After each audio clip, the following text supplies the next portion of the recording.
Hello guys, and welcome to another episode of Alternate Future of What If Civilization Started Over. Civilization started over. In the last episode, we saw a couple of events happen. We saw the big war ongoing over here. I think that was really it. I don't remember if this was last episode or not, but we saw a lot of unionizing over here pretty recently. It's been a while, but yeah. Alright, so then let's get started off. So, if we come up to, if, I believe on the alliance layer then. Yep, so on the alliance layer here, we see this light blue and this red color. Um, Light blue is, I believe, the defending side of the coalition, and the red is the attacking side. And, yeah, so this war is actually decently even. I think it does lean a bit more toward the red side, at least in this region up here. It's obviously red-sided. But, yeah. You also do see that Mesopotamia over here is also on the red side. So, yeah, I think it definitely leans to the red side. Oh, I didn't even realize Australia, too. So, yeah, definitely sided towards the red. But, yeah. So, we're gonna see this continue to go on. Yeah, we'll start off with India. As seen as with aid from coming in from Australia, as well as Mesopotamia-ish. We'll talk about Mesopotamia later.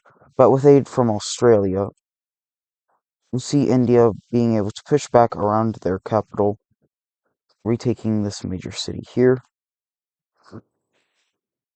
And here we see another big event happening.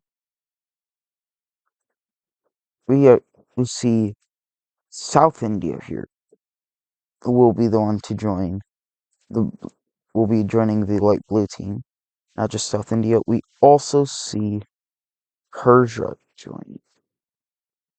Now this is really weird here, as we see Mesopotamia is in the circle lines, but so is Persia. So we don't actually see any fighting over here, really. But Persia's just going to aid these guys, and the red team's just going to aid these guys. They're not actually going to fight each other. They agree on that. But the last country we see joining the light blue team is going to be. So that's this country. It's this blue country here. But we also are, of course, going to see some countries joining the red side as well. Mainly Arabia, Afghanistan, and Caspia. So yeah, this war just grew, and it's now known as the Great Asian War because, I mean, literally takes up pretty much all of Asia. So yeah, but we're gonna talk about Caspia for a second now, as we see Caspia, even though they're told not to, we see Caspia making a push into Persia. They take this major city over here, and they move down, taking another. Now, Mesopotamia is not too happy with Caspia about this, but they kind of realize something. Persia's probably actually got better lands, and well, As long as we keep Caspia in check, they can't really do much of anything. So, we see Mesopotamia will basically defy their own treaty that they made, and they will also begin to invade Persia. They make landings up across this region here. They take this major city, and they quickly push towards the capital of Persia. Persindia over here, they do not like that. However, there's not much they can do, as Tibet is, despite winning the, despite recently winning a world war, they are pretty weak. They're not. They're not. Actually, wait. Let's take a look at the power rankings because I forgot this because it's been a couple months probably since. So here's your power rankings then. So you actually see South China is in second here. Um, so actually Tibet is in seventh place. So the blue team should be winning this. You have Mesopotamia in fifth, Persindia in ninth, even Vietnam in eighth, Australia fifth. Oh. So actually, yeah, it's a lot more even now. But it still leans toward the red team, and the reason why is because Afghanistan has plot armor. It's not the actual reason. But we do see Afghanistan pushing into Persia down here. We also even see India getting invaded by Afghanistan. Big shocker happens. History repeating itself. If any of you guys watching this haven't watched It Is Pros WICSO, which, I mean, why wouldn't you? Then you wouldn't know the reference here. But if you guys have watched, then you do know. Alright, down here we see South India they get pushed, or they push into India. Oops, right here. And they take over quite a few major cities near the border. Now, one thing about South India, they are a Unitarian country, just like the Ethiopians here, Central Europe there, and obviously Canadian Unitarian. But well, unlike in the actual WICSO universe, there is no military alliance for the Unitarians. They do have the NATO economic alliance.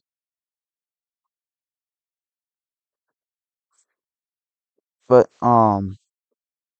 so there isn't much of a punishment for South India because South India is a major player, in fact, the second largest player in the NATO economic alliance.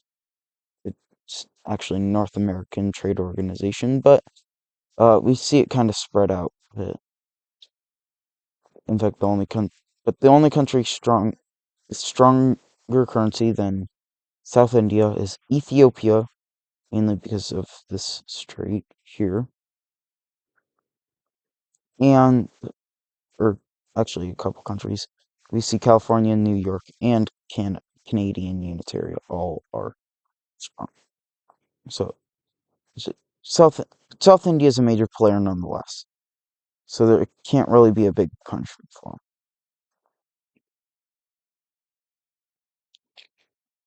All right.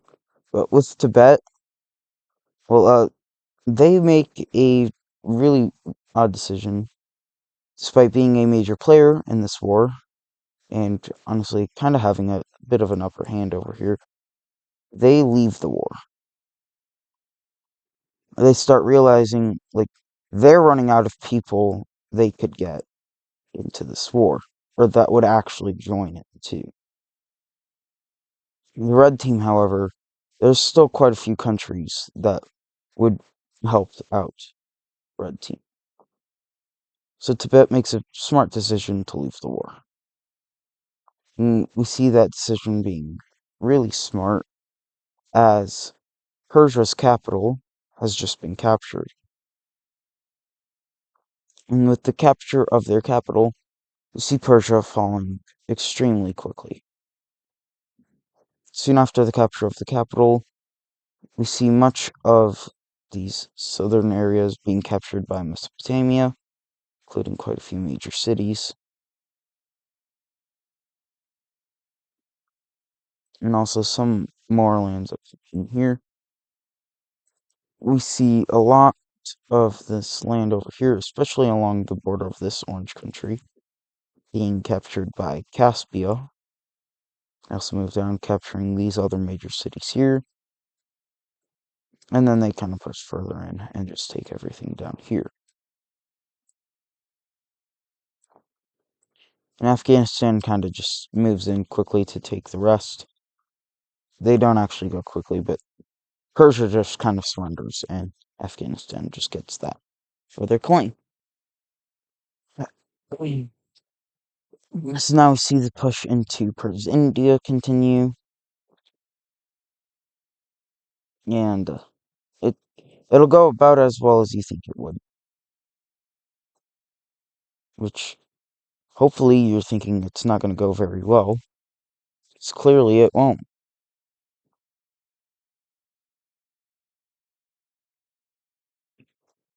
Not having to worry about defending against Tibet anymore, we see Bangladesh will focus its forces against South China, whereas India here will focus its forces up against uh, India.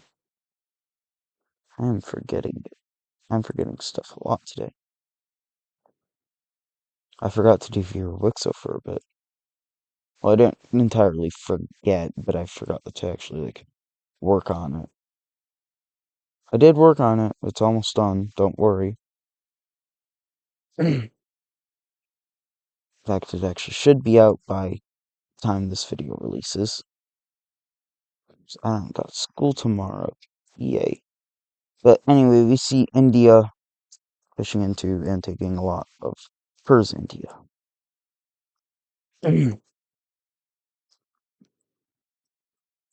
As for South India here, well, we actually see India also being able to push back against them, as despite being pretty equal in strength, and actually South India overwhelming, or South India being stronger than North India,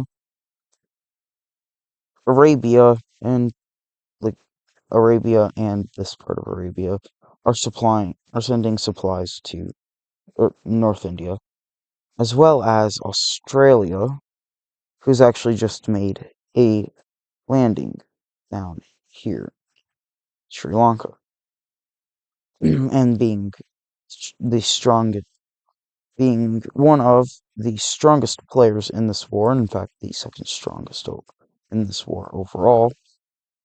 They're able to take over Sri Lanka quite easily, as well as some more lands in South India. We see India now pushing in to South India, taking over quite a few major cities, and quickly nearing the capital. The Unitarians are extremely alarmed at this. However, they really don't do anything, because it's South in South India's fault, because they joined this war, and even though the Unitarians told them not to.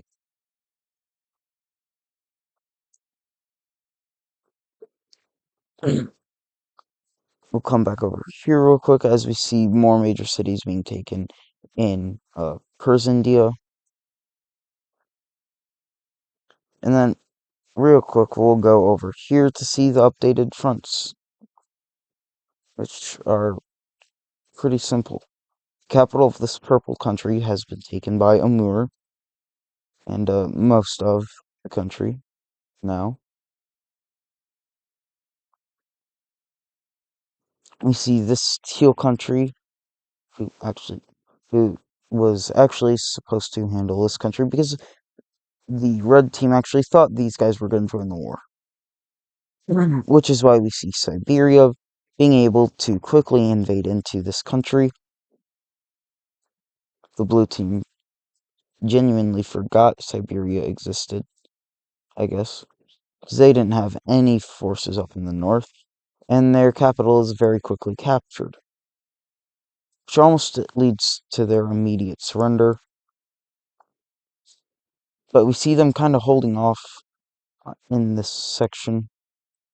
But over here, we see most of the country has been taken. Or most of this area has been taken. This major city is a final stand. For Korea, we actually see the blue team getting something done as they push back against Korea, and they even manage to regain some lands.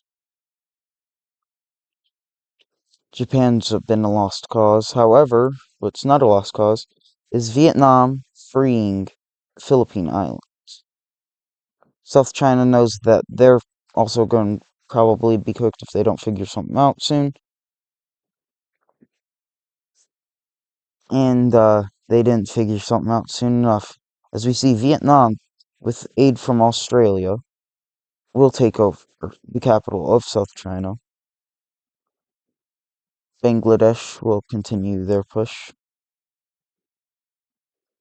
And although not officially joining the side of the red team, we see this green country out here will also move in. And they take some lands too.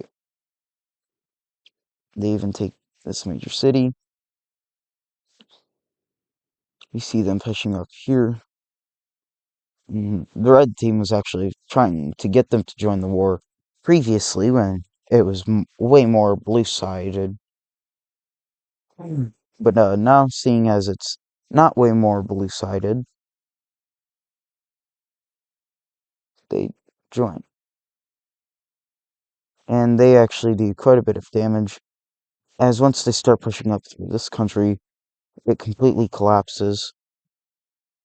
And we see Siberia and this teal country being able to focus their forces down here, which allows for Amur to push in, capture that major city. Korea will regroup themselves, push down in here, and they re-enter into China.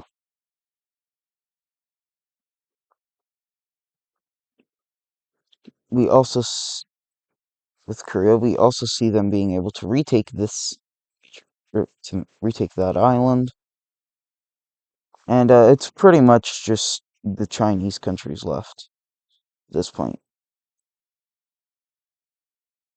We see Australia taking the southern half of South India, and the rest falling over to India. As for Persindia, they're split up. It's kind of basic splitting up. This is more just, it's not actually what like the countries took over. This is more like Persindia surrenders, and this is what the countries are kind of administering. So now we see the full brunt of these nations heading over here. And yeah, these guys know they're cooked. But we're going to take a look at another event, which does involve Unitarianism. In fact, Unitarianism right over here. The purple team here joins. But it's still not, there's still debate right now over the capital city for these guys. So they are still pretty unstable. but we're actually going to stay on the topic of Unitarianism. So we come over here and see not just one, but two countries will join Unitarianism. Catalonia and Germany. Germany was extremely reluctant to do this. In fact, it's not even supported by most of the people. However, um, however, Germany is like on the verge of collapsing anyway, and the government thought it was best to just do that. You also see this Octagon economic alliance between Denmark and Catalonia disband. And we're going to talk about Ireland, staying on the topic of alliances. We see a new defensive alliance being formed. This one being the crosses. And who's it between? Well, it's Ireland, who we kind of expect. You see Carthage in it, mainly because they are just slightly weaker than Rome, and Rome kind of wants control over this area here. But we see the Farmers Union joining this, which pretty unexpected country with them, considering they are close with Rome and all. We see both Iberian nations joining, but the most unexpected country to join this alliance is Russia. Also, Iceland doesn't have that anymore. So yeah, we see this big alliance forming up. But these countries over here, they're not really worried about Russia anymore. In fact, they have a new worry on their watch out. As we're going to quickly talk about the best nation in the entirety of WICSO. It's literally so good and nobody could outdo it. Caucasia. And I'm not even going to show you the invasion. But we actually see a kind of new country forming. Caucasus Empire. And so, really, the Caucasus Empire here, Caucasia got a ton of land out of World War V, as you can probably tell. Hopefully, you can tell. And obviously, they just got even more land. But the new president of the country has actually turned Caucasia into it's somewhat of a dictatorship, although it is technically still democracy. And in fact, the people actually like this. They're finally getting the recognition. They're finally getting respect from other nations, other than like Mesopotamia and Arabia and Hittite and other nations in this region. Alright, I'm going. Alright, so we're gonna come back over here. This war, it's a losing fight for the blue team.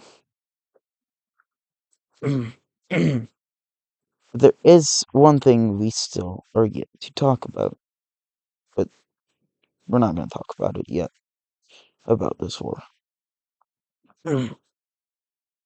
Right.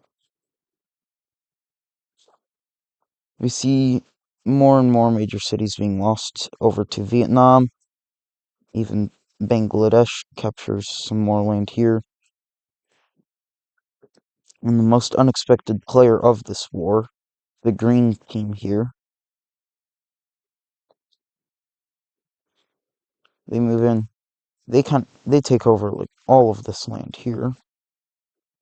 For China, they take over a whole lot less land, but still a decent amount. And then for this country, they actually, we see more moving in before they can really take over much anymore. But now, it's the battle known as the Final Stand happens as Korea is on the outskirts of the Chinese capital. We see Amur coming in here. They're going to start taking their own lands. They start taking lands too out of this territory. In fact, they even push themselves up to the capital. We now see the green team over here. Even they decide, you know what, we're not done. They move in, capture another major city out of China. Doing the same down here in South China. And lastly, we see Vietnam. They take over the rest of South China and move up through here. And move up through the... Dang it. And they move up through this land here, taking over the biggest population area of China. And eventually meeting up with the last stand.